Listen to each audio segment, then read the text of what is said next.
Secondary cell या द्वितीयक cell वो सेल होते हैं जो एक बार डिस्चार्ज होने के बाद उसे पुनः चार्ज करके काम में लिया जा सकता है। उसमें कोई मटेरियल चेंज करने की आवश्यकता नहीं है। वो चार्जिंग डिस्चार्जिंग बिजली का भंडारण के रूप में सेकेंडरी सेल और बैटरी की बनावट किस टाइप की होती है, उसमें ऐसी क्या रासायनिक क्रिया होती है जिसके द्वारा उसमें वापस चार्जिंग के दौरान एक्टिव मटेरियल वापस बन जाता है, फिर डिस्चार्ज होकर के क्या रिएक्शन होती है।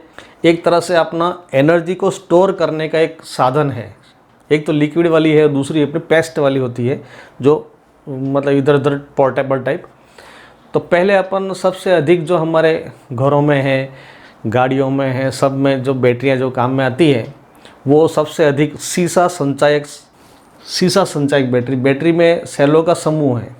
समूह सीरीज़ में ही जोड़ करके तैयार करते हैं। वैसे पैरेलल में ज़रूरत पड़ने पर पैरेलल करते हैं, लेकिन मैक्सिमम जो बैटरियां होती हैं उसमें सेलों को सीरीज़ में करके, माना कि एक 6 वोल्ट की बैटरी है तो उसमें 3 सेल होंगे। 3 सेल इस प्रकार से जोड़े गए हैं। इस प्रकार से ये 3 सेलों को जोड़ करके 6 वोल्ट बनाया गया है ये प्लस। अब देखते हैं उसका फिजिकली स्ट्रक्चर कैसा होता है, मतलब दिखने में कैसा होगा। दिखने में जैसे मान लो 6 वोल्ट की बैटरी अगर है तो उसका जो टॉप होगा ऐसा नज़र आएगा आपको। अब यहाँ पर इन 2 सेलों को आपस में जोड़ा गया है, प्लस माइनस ऐसे जोड़ करके ऐसा बनाया गया है। आपको 12 वोल्ट की बैटरी अगर देखें तो 12 वोल्ट की अगर बैटरी होगी तो क्या होगा, 2 वोल्ट का एक सेल है तो कितने सेल चाहिए, 6 सेल। तो 6 सेल सीरीज़ में जोड़ करके ऐसे ही इसको अपन आगे बढ़ा देते हैं कि 12 वोल्ट की बैटरी के अंदर ये 1 2 3 4 5 और 6, तो ये एक भाग हो गया, इसको अपन कहते हैं सेल। तो ये एक सेल जो है वो 2 वोल्ट का होता है। इस प्रकार से 6 सेलों को सीरीज में, जैसे अब यहाँ पर जैसे ये सर्किट डायग्राम दे रखा है वैसे ही देखते हैं अपन यहाँ फिजिकली 6 अलग अलग हिस्से बनाए गए हैं। पहले तो ये इसकी जो बॉडी है, ये जो टैंक है, हार्ड रबड़ का एक टैंक बना दिया। टैंक में 6 हिस्से अलग अलग दीवारें बना दी थी। इसमें ये अलग दीवार है, यहाँ से पूरी ये अलग दीवार बनी हुई है, ऐसे ये अलग दीवार बनी हुई है और इसके बीच में एक दीवार ऐसी बनी हुई है। अब यहाँ पर ये खंड बन गए हैं, कुल मिलाकर के 6 खंड हो गए। पहला खंड ये हो गया 1 2 3 4 5 और 6। ये एक खंड, एक पोर्शन जो है ये एक सेल का हो गया। लेड एसिड का एक सेल 2 वोल्ट का होता है। जैसे ये 2 वोल्ट का, ये 2 वोल्ट का, ये 2 वोल्ट का, इस प्रकार से ये टोटल 6 सेल है। तो ये 6 × 2 तो 12 वोल्ट की बैटरी हो गई। अब इनमें जो पहला टर्मिनल, जैसे ये पॉजिटिव बाहर निकला हुआ है, तो इसका जो नेगेटिव है, इस सेल का जो नेगेटिव सिरा, इस सेल का नेगेटिव टर्मिनल यहाँ जो निकला हुआ है वो अंदर ही अंदर अगले सेल के पॉजिटिव से जुड़ा हुआ है। ये प्लस और माइनस इस प्रकार से अंदर जुड़ा हुआ है। इसके बाद फिर ऊपर ढक्कन लगा दिया है इसमें। इस सेल का जो नेगेटिव सिरा अगले सेल के पॉजिटिव से जुड़ा हुआ है, ये प्लस, ये आपस में इनको जोड़ के रखा हुआ है। ये सेल कनेक्टर हो गया। तो एक सेल और दूसरे सेल को आपस में जोड़ दिया तो ये इसका जो नेगेटिव पॉजिटिव और लास्ट में ये नेगेटिव सिरा बाहर है। तो इस प्रकार से सभी सेलों को जोड़ करके और 2 टर्मिनल बाहर निकाले हैं, ये प्लस और माइनस, जैसा कि आपने वो बोर्ड पे चित्र में देखा है। तो ये इसका वास्तविक रूप हो गया। अब इनकी जो बनावट है, एक सेल की बनावट, इनको बोलते हैं वेंट प्लग। ये हर एक सेल के ये वेंट प्लग हैं, इनको वेंट प्लग कहते हैं।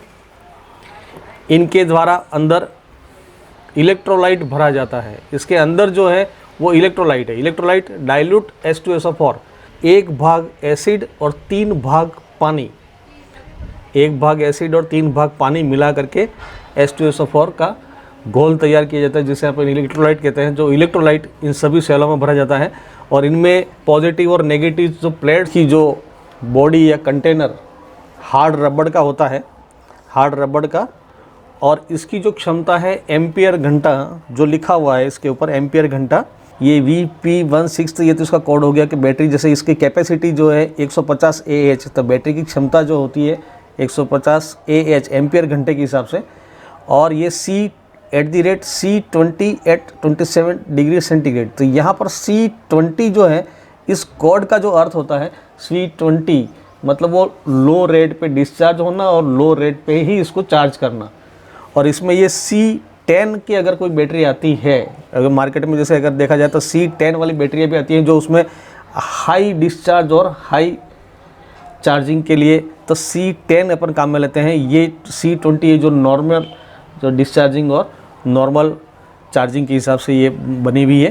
तो ये तो हो गया इसकी विस्तृत वर्णन बैटरी का। जो लेने से पहले अगर आप बैटरी खरीदने जा रहे हैं तो इसके बारे में आपको क्या क्या चीज़ ध्यान में रखनी चाहिए। वोल्टेज बोलना है तो वोल्टेज हो गया, उसके बाद कैपेसिटी हो गई, उसके बाद फिर अगर आपको C10 चाहिए या C20 चाहिए तो ये चीज़ें आपको ध्यान में रखनी है और उसके आधार पर आपको ऑर्डर करना है। तो ये हो गया आपका बैटरी का विस्तृत डिस्क्रिप्शन। बैटरी आपने फिजिकली देख ही ली।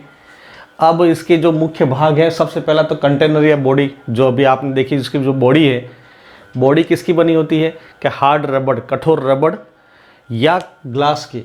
अब ये ऐसा होना चाहिए जो एसिड से रिएक्शन न हो और लंबी अवधि तक ये सेवाएं दे सके, इस टाइप का होना चाहिए। या ग्लास हो तो ग्लास तो अपन जानते हैं कि वो लंबे समय तक चलता रहता है। बैटरी का जो मेन जो हार्ट जिसको बोल सकते हैं कि ये इसका जो हृदय है वो प्लेटें हैं।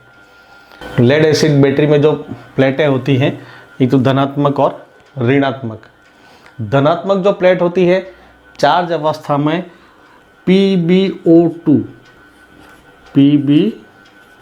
की, जबकि ऋणात्मक प्लेट होती है Pb लेड, शुद्ध सीसा, और ये लेड परऑक्साइड जिसको बोलते हैं।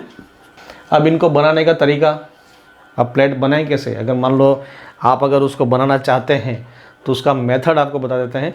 तो पहले इसमें शुद्ध शीशे की एक जाली लेते हैं, इस प्रकार की जाली है ऐसे।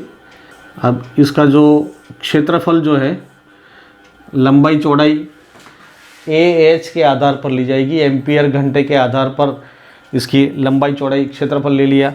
और ये जो जाली है ये शुद्ध शीशे की, हार्ड लेड, एकदम शुद्ध शीशे की ले लिए। इसके ऊपर हल्का सा एक ऐसा उभार है, ऐसा हर प्लेट के ऊपर ऐसा एक उभार होगा जो इन प्लेटों को आपस में जोड़ने के लिए, प्लेट कनेक्टर यहाँ पर एक सभी प्लेटों को जोड़ने के लिए, अगर पास में दूसरी प्लेट है तो इस प्रकार से जोड़ने के लिए, तो एक भाग ऐसा हो गया है, ये पूरी एक जाली बन गई। तो ये हार्ड शीशे की बना दी। वो पॉजिटिव नेगेटिव दोनों के लिए एक समान एक खाका बना करके तैयार कर लिया। पॉजिटिव प्लेट अगर बनानी है तो उसमें लेड परऑक्साइड मतलब ये पेस्ट के रूप में, यहाँ पर इसमें पेस्ट कर दो इसको, पेस्ट के रूप में। तो ये फारे टाइप, ये फारे विधि हो गई। ये गहरे चॉकलेटी भूरा रंग है, चॉकलेटी भूरा रंग का जो होगा लेड परऑक्साइड, जिसमें एक भाग लेड है और दो भाग ऑक्सीजन है। लेड परऑक्साइड की जो पेस्ट के रूप में इसमें भर दिया जाए तो ये आपकी हो गई पॉजिटिव प्लेट, तैयार हो गई। तो नेगेटिव करने के लिए आपको क्या करना पड़ेगा, स्पंजी शीशा इसमें भरना है। इसमें जो भरा जाएगा, जाली तो शुद्ध शीशे की है लेकिन इसके अंदर जो भरा जाएगा ये मटेरियल, इसमें स्पंजी शीशा भर देंगे इनमें। तो इस प्रकार से इसमें स्पंजी शीशा भर के आप नेगेटिव प्लेट तैयार कर लेते हैं। तो पॉजिटिव प्लेट में तो लेड परऑक्साइड, और वो एक विधि जो है वो पेस्ट बना करके भर दो, या फिर दूसरी विधि होती है प्लांटे विधि।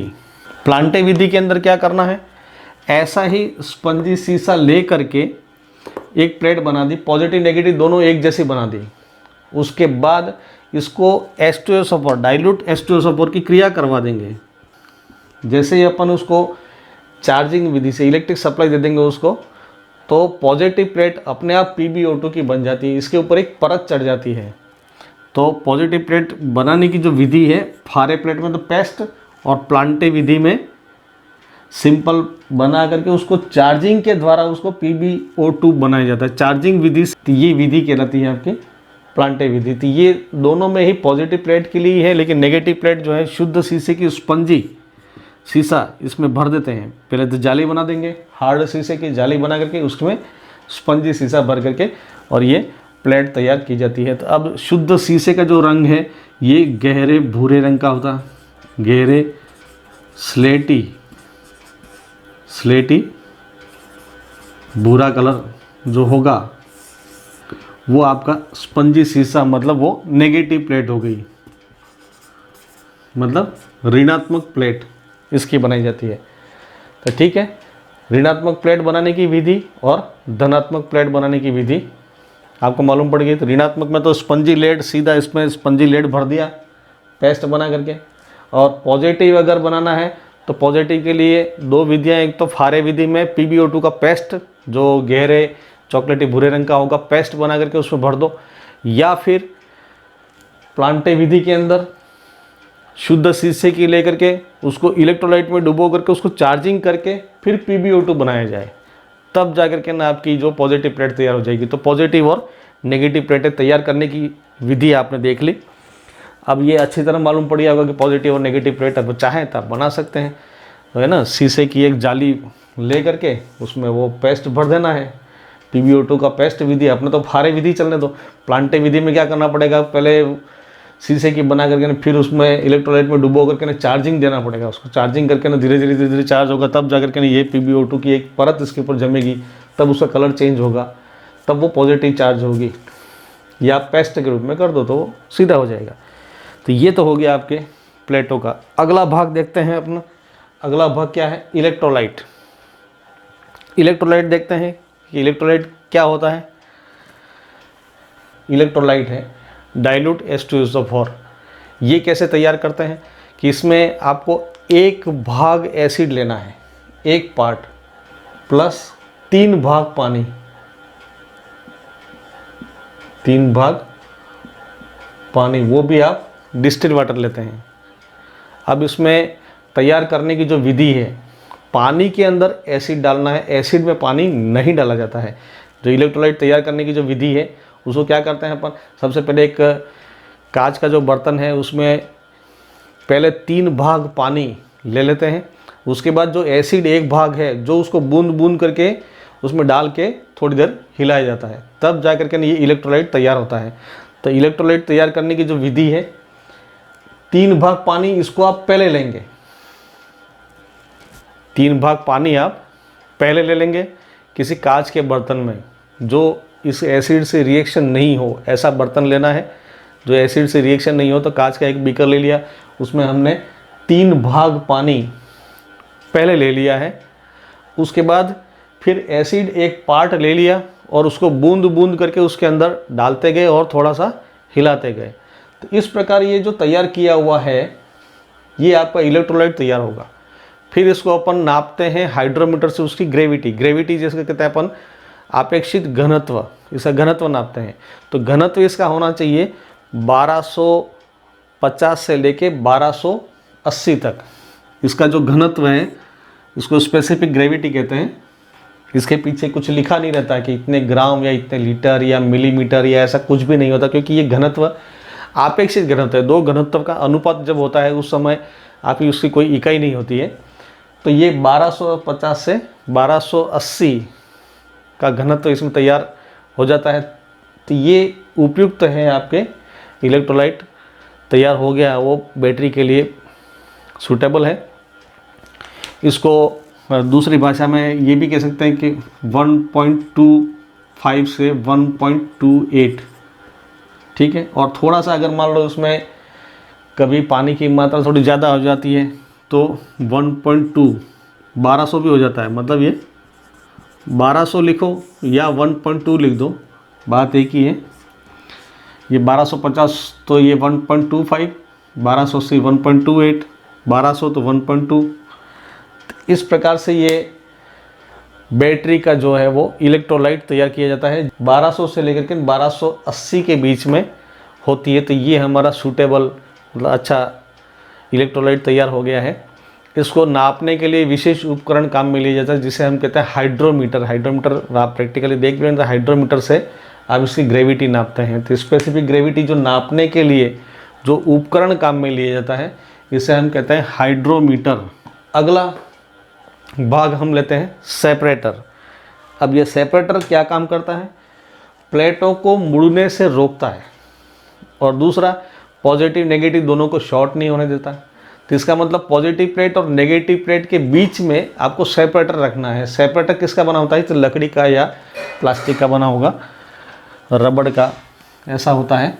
तो स्पंजी टाइप लकड़ी के भूसे का बना के प्रेस करके बनाया जाए ताकि वो एसिड से रिएक्शन ना हो, या रबड़ या प्लास्टिक इस टाइप से सेपरेटर तैयार किए जाते हैं जो लास्ट आपका जो पोस्ट टर्मिनल के रूप में बाहर जोड़ने के लिए निकाले जाते हैं। वो भी शुद्ध शीशे के, हार्ड शीशे के। अब वो स्पंजी नहीं रहेंगे, वो स्पंजी नहीं होते, वो हार्ड शीशे के बना करके उस प्लेट का जो फर्स्ट सेल का जो स्टार्टिंग का सिरा है और लास्ट सेल का अंतिम सिरा है जो उसे कंटेनर के बाहर निकाले जाते हैं।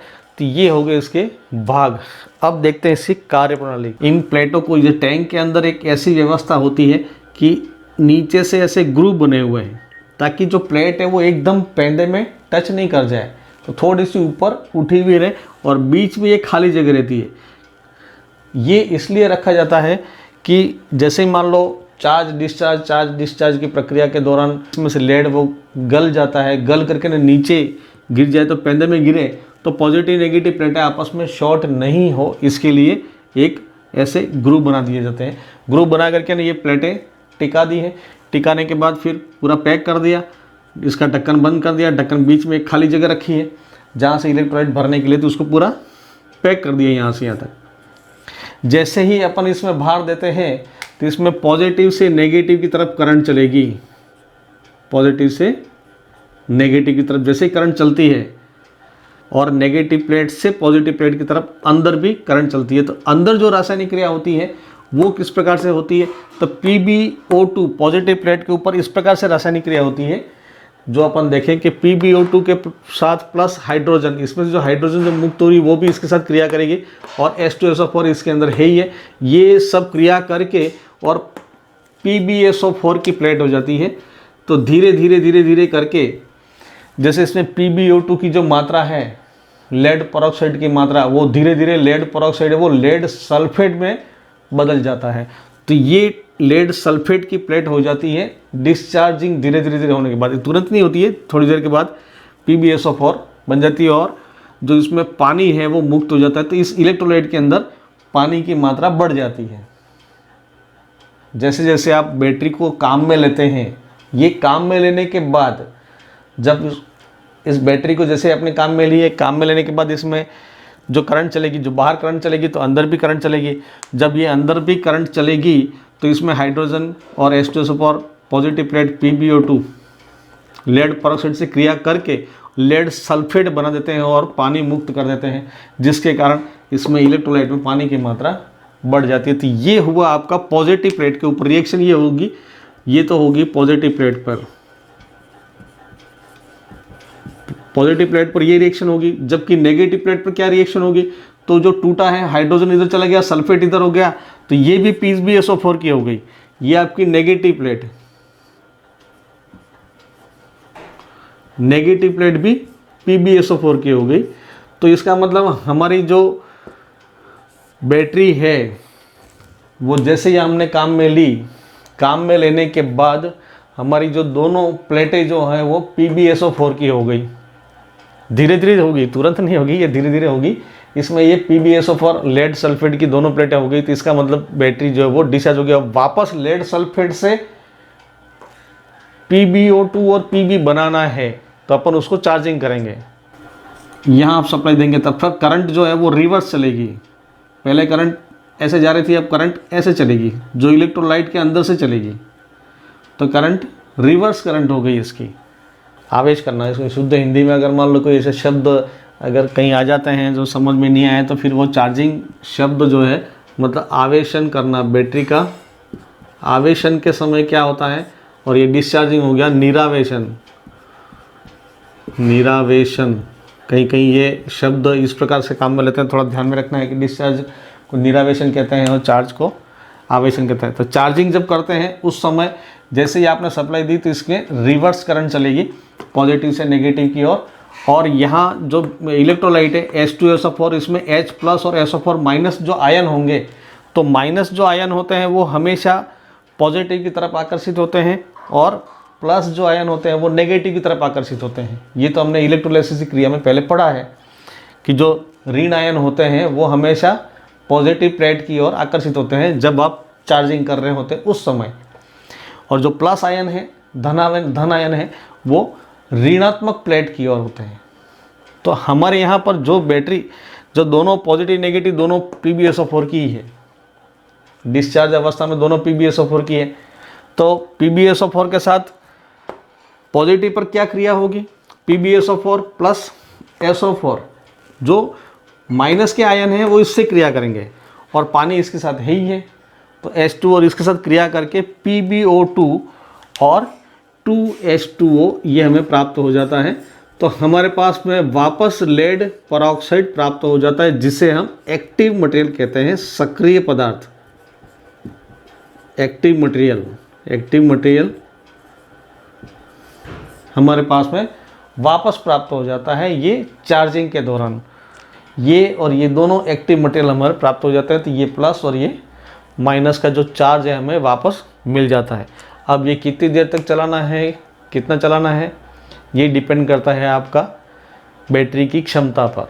बैटरी की क्षमता एम्पियर घंटा जो है, कितने एम्पियर कितने घंटे तक, जितना आपका चार्जिंग का है, जितना डिस्चार्जिंग का है, जितना चार्जिंग का है। मानिए कोई बैटरी 80 AH की है और उसको आप चार्जिंग करते हैं, माना कि इसको अपन 10 एम्पियर पे इसको चार्ज कर देते हैं, 10 एम्पियर करंट से उसको चार्जिंग करते हैं, तो उसको समय लगेगा आपका 8 घंटे का, 8 घंटे का समय लगेगा। और अगर मान लो उसको 5 एम्पियर पे चार्ज करते हैं तो 16 घंटे लगेगा, और ज़्यादा एम्पियर पे चार्ज करेंगे तो कम समय लगेगा। लेकिन इसमें एक ध्यान में रखना है कि आपको जो निर्धारित कम एम्पियर पे ही लंबे समय तक चार्ज करना है। अगर आप अधिक एम्पियर करके और जल्दी से चार्ज करने की कोशिश करेंगे तो ये प्लेटें जो हैं वो ऐसे मुड़ जाएगी, ऐसे टेढ़ी हो जाती हैं। एकदम जल्दी चार्ज करने की जगह में कम समय में अधिक करंट पे उसको चार्ज किया जाता है तो प्लेटें मुड़ जाती हैं, जिसे अपन बकलिंग ऑफ प्लेट्स कहते हैं। तो बकलिंग ऑफ प्लेट्स क्या होता है, ये इसमें खराबी है बैटरी में कि अगर मान लो आपको कम समय में ज़्यादा एम्पियर पे इसको चार्ज किया जाए, जैसे 80 AH है, 10 एम्पियर 8 घंटे में चार्ज करते तो वो तो और भी ठीक है। लेकिन अगर मान लो आपको और ज़्यादा 20 एम्पियर करके 4 घंटे में चार्ज करना हो, माना कि जैसे ये आपको ये कैपेसिटी है, आप अगर उसको 20 एम्पियर करके 4 घंटे में उसको चार्ज करना है तो ये आपका एम्पियर ज़्यादा हो गया। तो हाई एम्पियर पे चार्जिंग या डिस्चार्जिंग करते हैं तो ये प्लेटें मुड़ जाती हैं, जिसे हम कहते हैं बकलिंग ऑफ प्लेट्स, बकलिंग हो जाती है। इसलिए हमें कम एम्पियर पर लंबे समय तक उसको चार्ज करना चाहिए और उसको लंबे समय तक डेड करके भी नहीं छोड़ना। मतलब जैसे ही डिस्चार्ज होगी, हमने चार्जिंग की नहीं, चार्ज डिस्चार्ज लगातार होते रहना चाहिए। अगर मान लो बैटरी लंबे समय तक डिस्चार्ज अवस्था में छोड़ देते हैं तो उसके ऊपर सफ़ेद कलर का सल्फेशन जम जाता है, सल्फेशन। तो इन प्लेटों के ऊपर वाइट कलर का सल्फेशन जम जाता है, जिससे ये इसमें इलेक्ट्रॉन के फ्लो होने में रुकावट हो जाएगी, जिससे आपका आउटपुट कम मिलेगा। या टर्मिनल के ऊपर भी सफ़ेद एक परत चढ़ जाती है। ये क्यों चढ़ जाती है? अगर लंबे समय तक उसको डिस्चार्ज अवस्था में छोड़ दो, चार्ज करो ही नहीं, कम एम्पियर पर लंबे समय तक चार्जिंग करना है। चार्जिंग की विधियाँ देखते हैं कि चार्जिंग की विधियाँ कौन कौन सी हैं, किस प्रकार बैटरी को चार्ज करेंगे।